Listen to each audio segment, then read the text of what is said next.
Okay, good morning everyone. I hope you're all doing okay.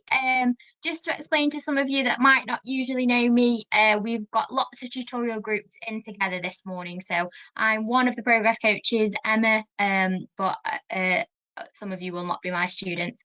We are joined today by John Smart, who is going to talk us through his amazing career. Just before we start, just a few kind of housekeeping things. This session is being recorded, guys.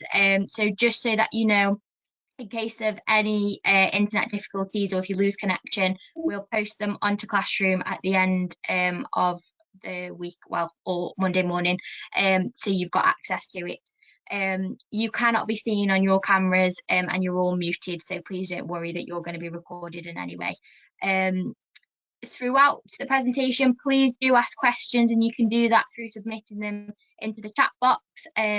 I will then read out all the questions at the end to John, and he can answer them for you. So without further ado, we'll get going, and I'll pass over to John. Thank you. Oh, good morning, everybody. Sorry, I'm just getting comfortable.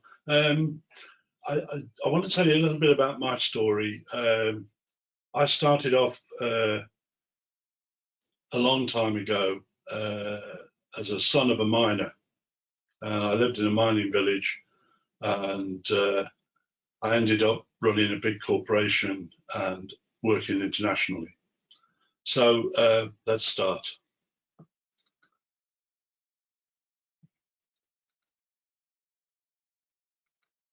The slides won't move on. Okay, let me just check that you can. I'll just quickly check that you've got control. Just one second. Okay, John, it has now changed. I think if they won't move on again, just say, and I might have to click. Okay. So what I'm going to cover is my early years, my career in education, any learning that I managed to glean from my experience, and what I think are the skills for the future, followed by questions and answers.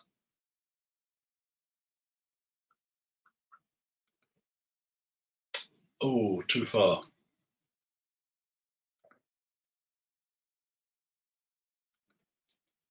Let's hope I get used to this. Okay, my early years. I lived in an age when doing well at school wasn't that important, and therefore I didn't do very well at school. I was much more interested in going out with my mates, and more importantly for me, playing in a rock group at the time. This is in the 50s when rock and roll had just arrived in this country, and if you could play 3 chords, you were the star. So that was my kind of school life. I left school with virtually nothing, just a few qualifications, but not very much. However, I left with the words of a teacher ringing in my ears, who'd set up an electronics club, and we built radios, and that started my passion for electronics. When I hit 16, my father said, it's time to go for a job, and he got me an apprenticeship with what was then called the English Electric Computer Division. I didn't want to go down the mines. My father luckily didn't want me to go down the mines, so I ended up as an apprentice, and I spent 5 years with the English Electric.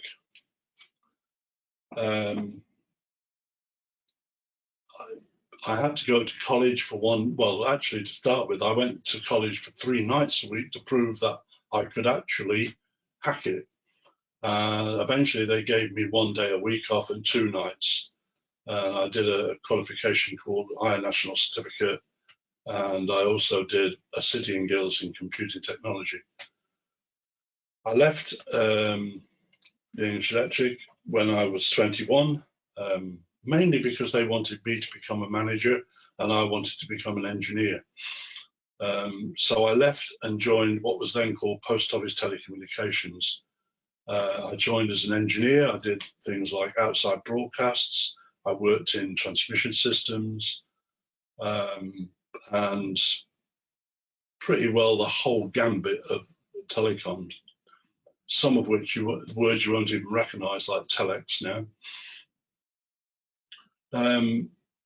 After a few years doing that, I got a job as a lecturer at the British Telecom Technical College in Yarnfield in Stone. And I spent 7 years, but absolutely very happy years as a lecturer there. And I became a manager, or at least I had a management grade. I'm not certain I became a manager, but I certainly had a management grade, which was a research job. And my job then was to research distance learning. And this was in the sort of late 70s. And I went to America. I studied at the Illinois University in Urbana and Champaign. It's about 150 miles south of Chicago, and I had some interesting times at weekends in Chicago. I carried on night school, and I did telecommunications subjects, studying guilds, and then I did the Open University. So at 28, I started a degree, interestingly in psychology, and I did artificial intelligence as my main part.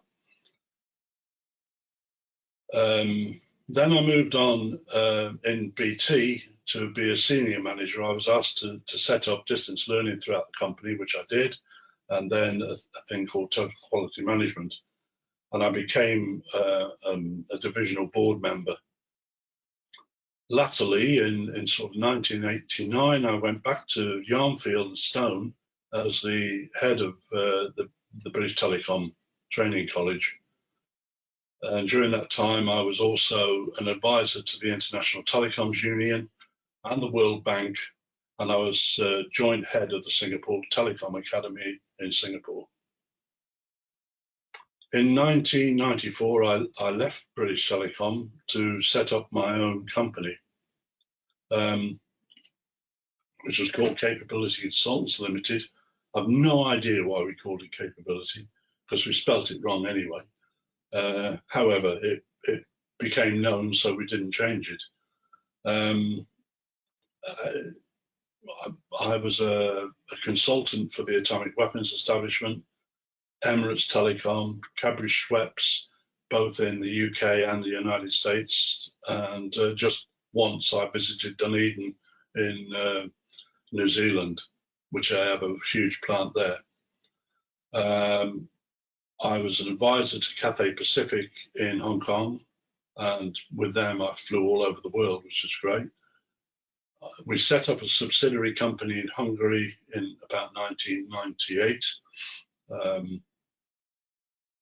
and that was basically a software company with networking. We set up an ISP in a city called Nyíregyháza in northeastern Hungary. So I've worked in Hong Kong, Australia, New Zealand, Germany. I now have a master's degree and almost a PhD. I stopped working on my PhD a few years ago, mainly because I had cancer at the time, and I decided that I had better things to do in life than study forever.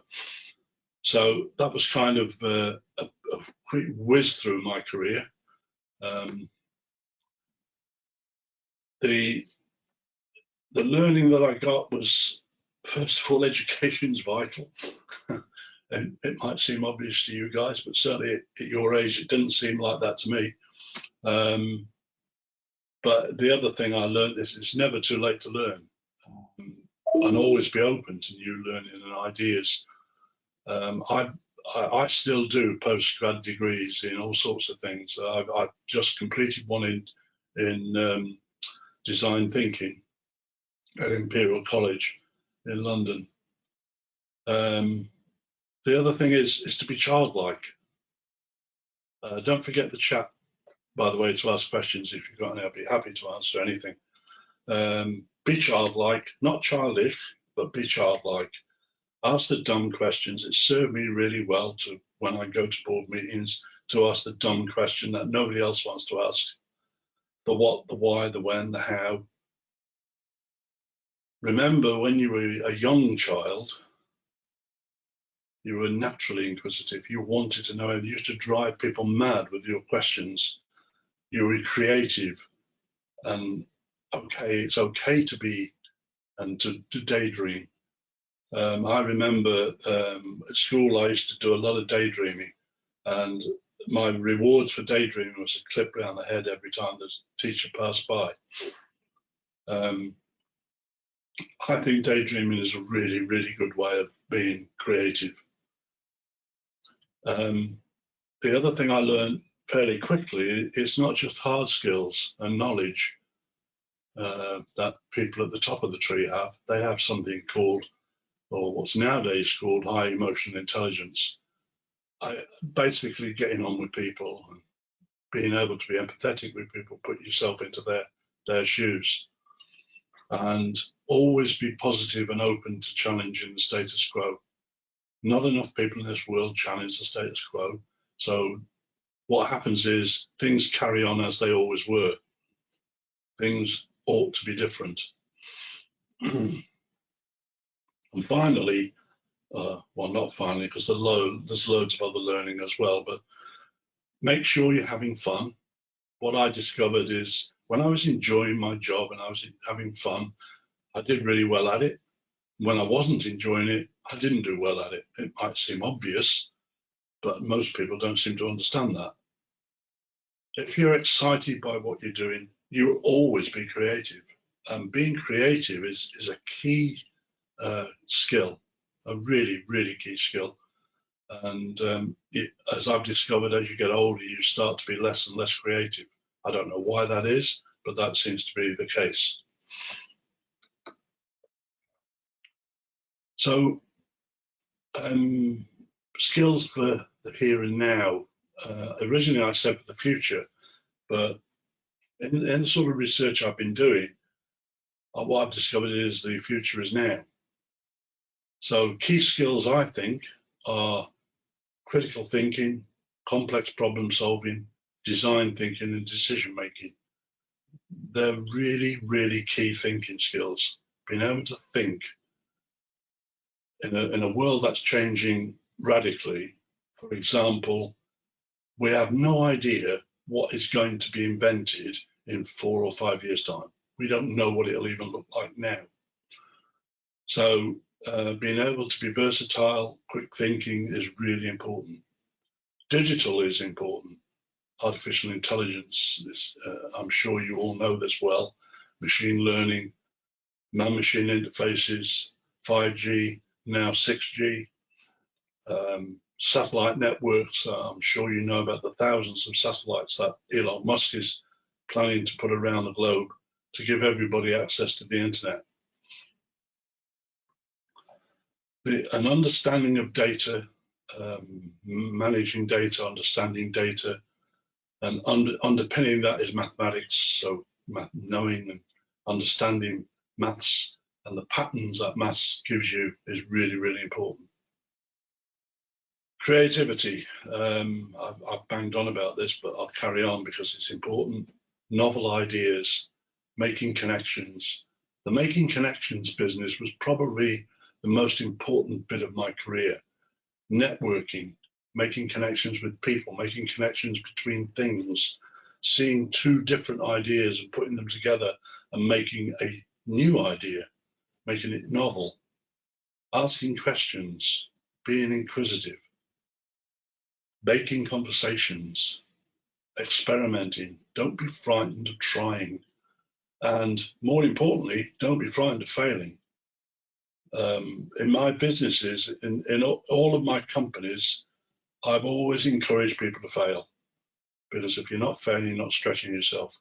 What I didn't expect of my people was them to fail consistently, but I do expect people to fail. I think it's a good thing. Empathy, being able to put yourself into other people's shoes, really, really important skill. human connections.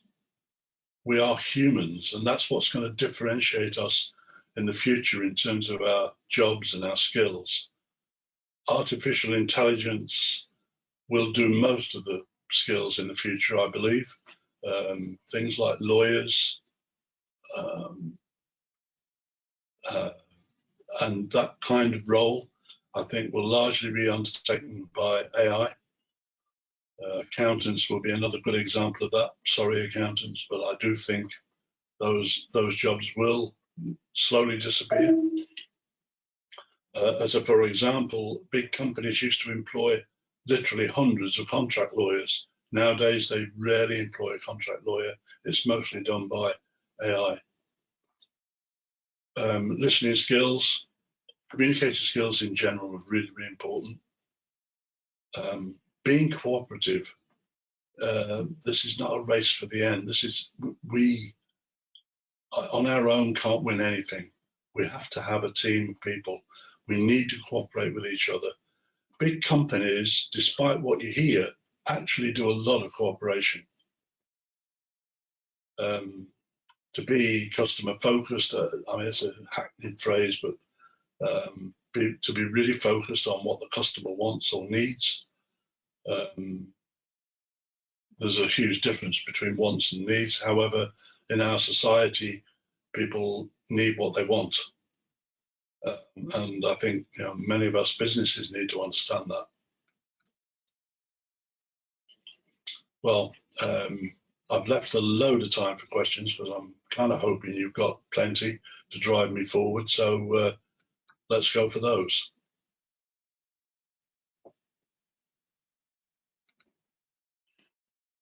Thank you, John. That was very interesting and certainly a very interesting career. I'll just wait a couple of minutes for questions to come through because they haven't been popping up throughout. So please, guys, ask John any questions that you might have. One thing I'm interested in, John, so you've obviously been all around the world with your career. So was there a particular area of the world that you enjoyed working in the most? I love them all, to be honest. I very much like working in Connecticut in the United States. It's a beautiful place. It's like oldie worldy Britain. And New England is a really nice part of the United States. If you can get there in the autumn when the leaves change color, it's a great place to be.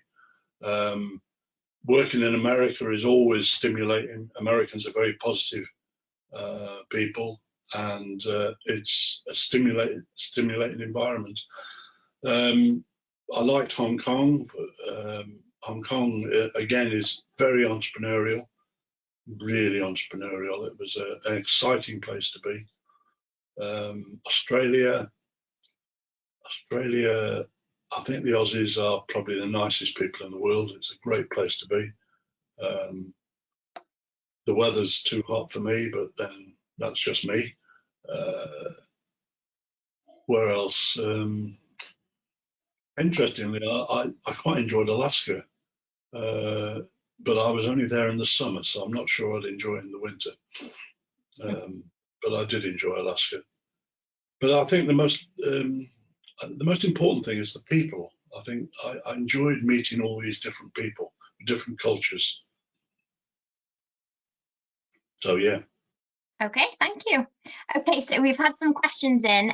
So the first question from Jimmy, he asks, do you think AI will always be a thing of science fiction, or do you think it will become reality?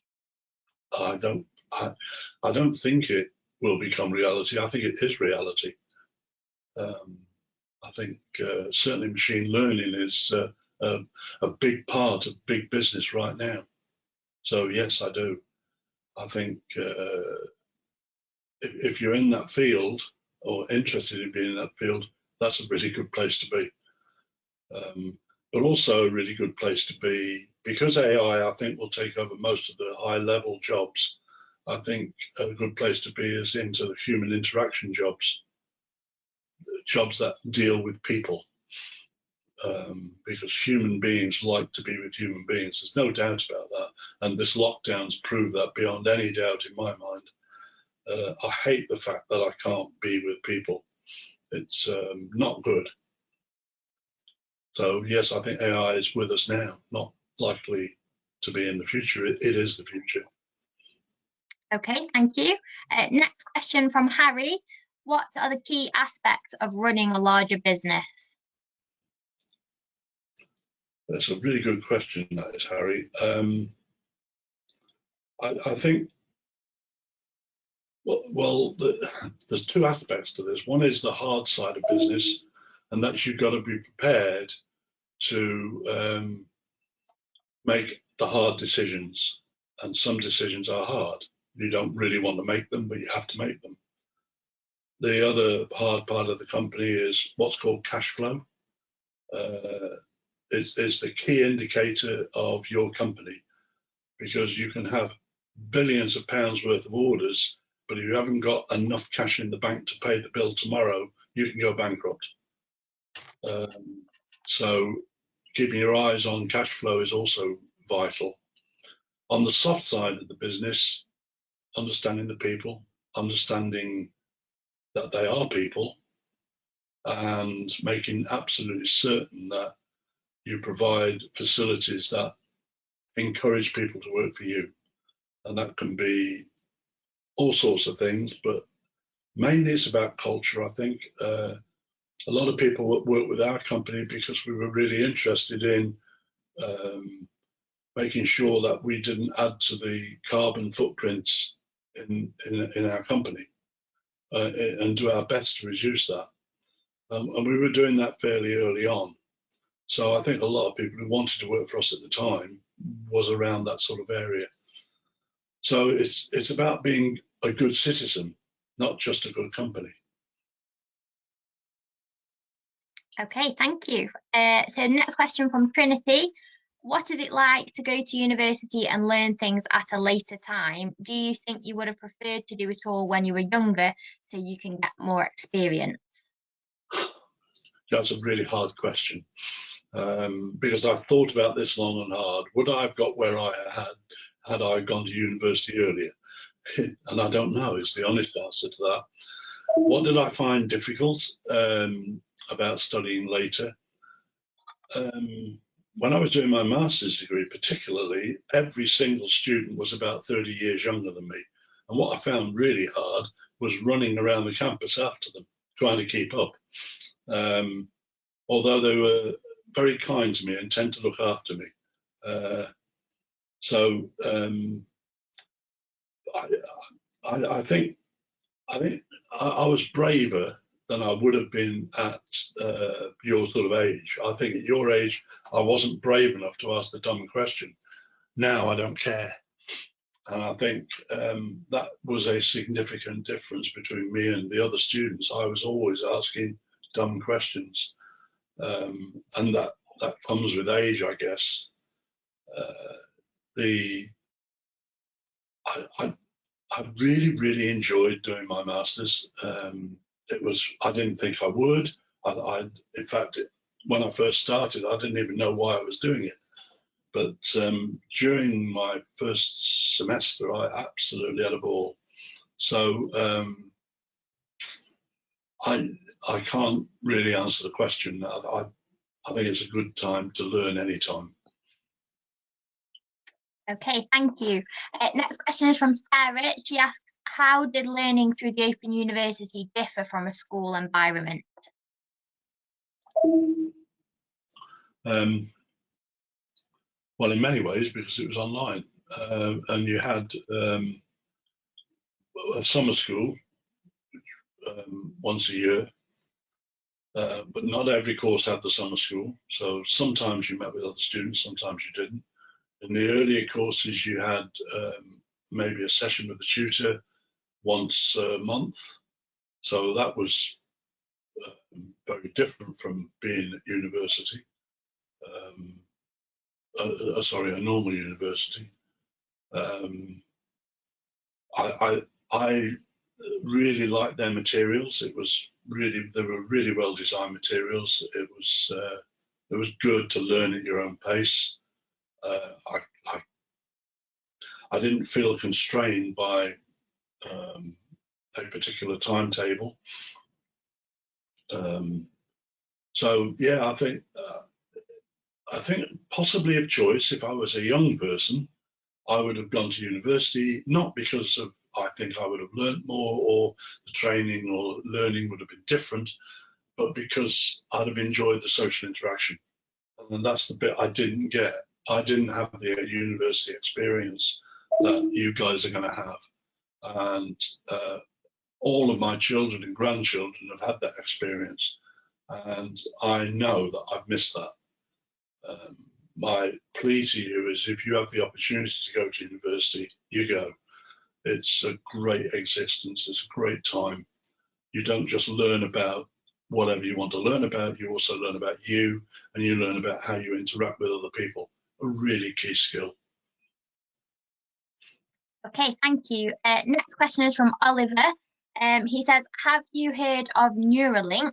And if so, what is your opinion of it? I've heard of Neuralink. I don't really know very much about it. I haven't really researched that.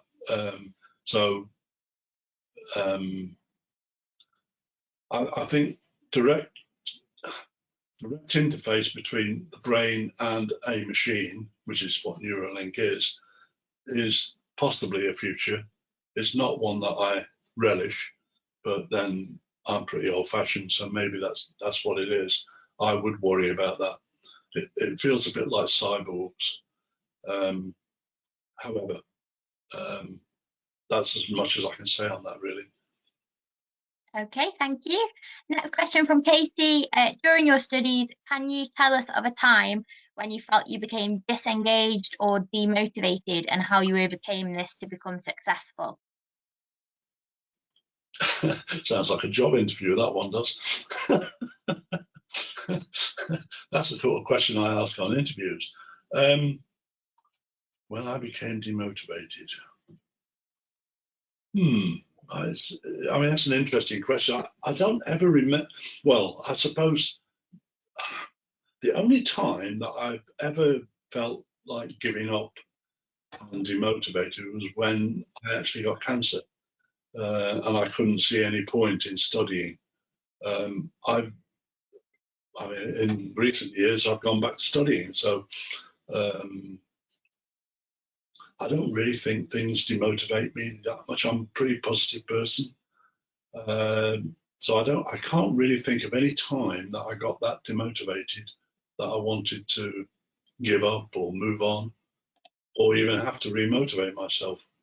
The only thing I don't get motivated by is exercise. I hate exercise. As you probably see, I'm not small. So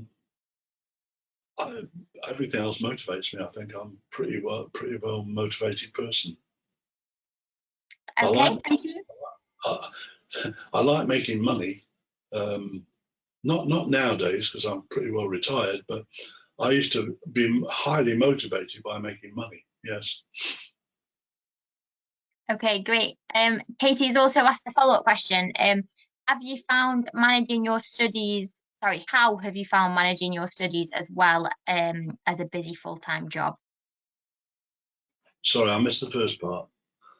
How have you found managing your studies as well as a busy full-time job? Okay.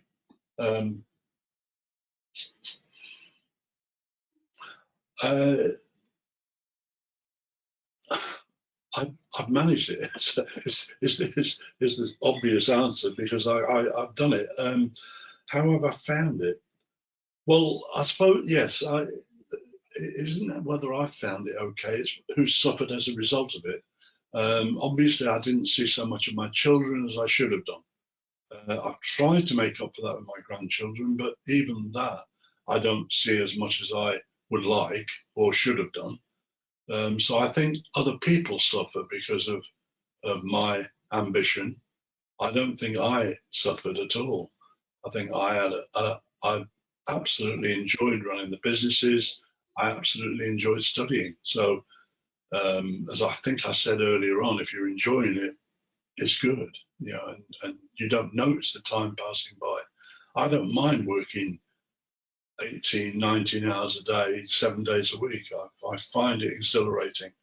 I suppose the question would be, what else would I do? So, yeah. Okay, thank you. Next question from Trinity. Would you say that the saying, it's not what you know, it's who you know, is true? And did you meet these type of people in your classes? I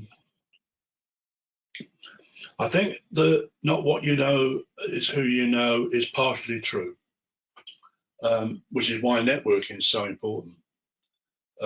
Certainly at senior level in businesses, if you're not known, you're unlikely to get the job. Very, very few senior people are in the job because they've gone through some sort of interview process. They're in the job because they've been selected. So they've been invited into the job. So at a very senior level, you're invited into a job. When I worked for BT, once I was at a senior level, I don't ever remember having to be interviewed. Moving from one company to another, you get invited. So there's a lot in this networking. However, on the other side of it, if you don't know what you're doing, you don't get recognised anyway. So often it's in your network, you get a reputation for doing something well. My reputation, certainly as far as the World Bank was concerned, is I knew how to operate a quality organisation. And so I was simply asked to do that. I didn't apply to do it. They rang me and said, would you like to do it? So it's a bit of both. You've got to be able to do it, but you've also got to be known for doing it. Okay, thank you. Oh, go on. No, I just say I hope that helps. Okay, next question from Nell.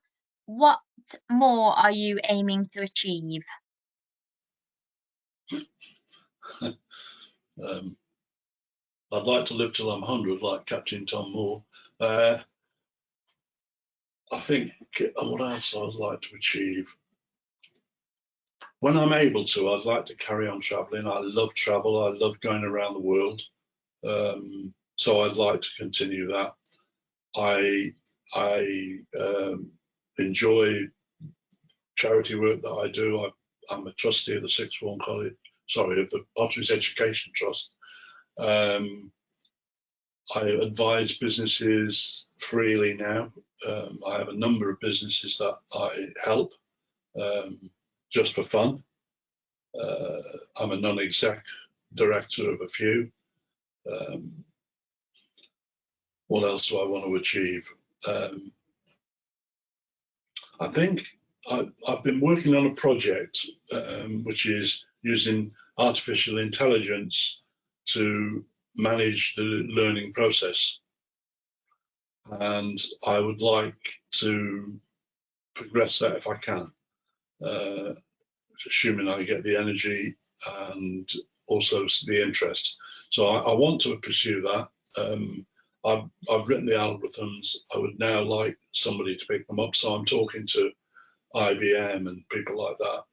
But we'll see. It would be nice to happen, but I'm not overly bothered if it doesn't. So that's my kind of ambition for the moment. Okay, next question from Loki. Do you think AI becoming more common is a good thing?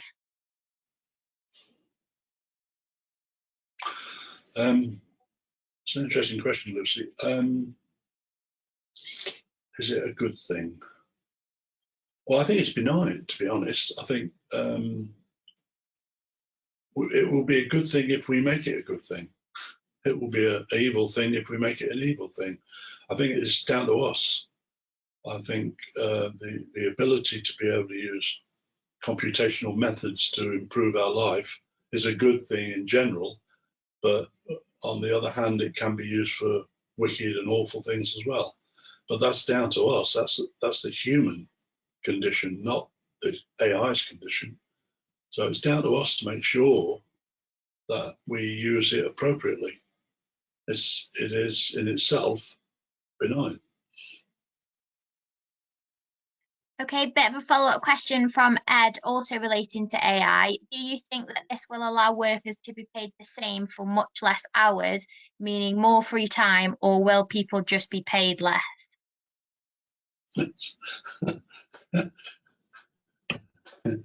Well, some of that's a political question. AI will free up the human race to be able to do more things it wants to do. How we as a society put that together is down to us as a society. I have great faith in young people to be able to do this right. And I'm sure you guys will do it right. And it's down to you. It's not down to people like me. You will make the difference in this world. So I have great faith that you're going to do it well. Okay. That's it. Another question from Ed. How much were you or would your business have been the GameStop stock market situation, if at all? And how aware are you of what went on? Ed, I think there might have been a couple of typos in that, but I think have you got the gist of the question, John? How was it affected by the stock market crash? Was that the question? Yeah, specifically the GameStop stock market crash. Is that something you're familiar with? The Bane? GameStop, as in games that you play, GameStop. Oh, no, sorry, it wasn't. It wasn't affected by it at all. We weren't quoted on the stock market, so it didn't matter. We were privately owned. Okay, and then last question from Jimmy. Have you ever had much interaction with 3D printers in your careers? Well, the quick answer to that is no, other than as a hobby and playing with them.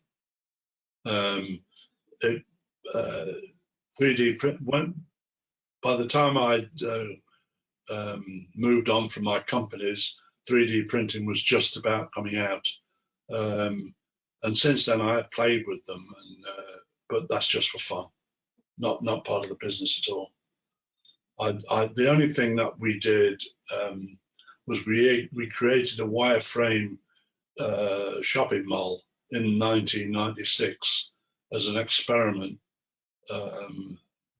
to see whether online shopping would take off.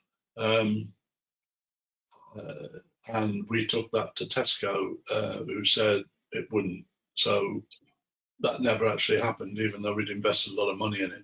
And it was not like current online shopping is a list. Basically, it's a list that you pick from. What we wanted to do was have a real experience. So we created a mall where you wandered around with a little robot assistant and selected things that you wanted to do, including, if you wanted to, go and use the telephone. So that was our idea, which didn't take off. We invested a lot of money in it, but it didn't take off. So that's the only thing that's been affected by stuff. Okay, John, thank you. I think that's it for questions. But that was really, really interesting, and I think very applicable to lots of our students and the types of careers that they're wanting to go into. There's lots of people just popping up in the chat to say thank you very much. So yes, on behalf of all the students and a few members of staff as well, thank you very much. It's been really, really enjoyable. Pleasure, absolute pleasure. Okay. If we do have any questions that pop up, or guys, if you think of anything afterwards, please do send them over. John, is it okay if I just forward any last minute questions to you via email? Sure. Yeah. Okay, yeah. That's great.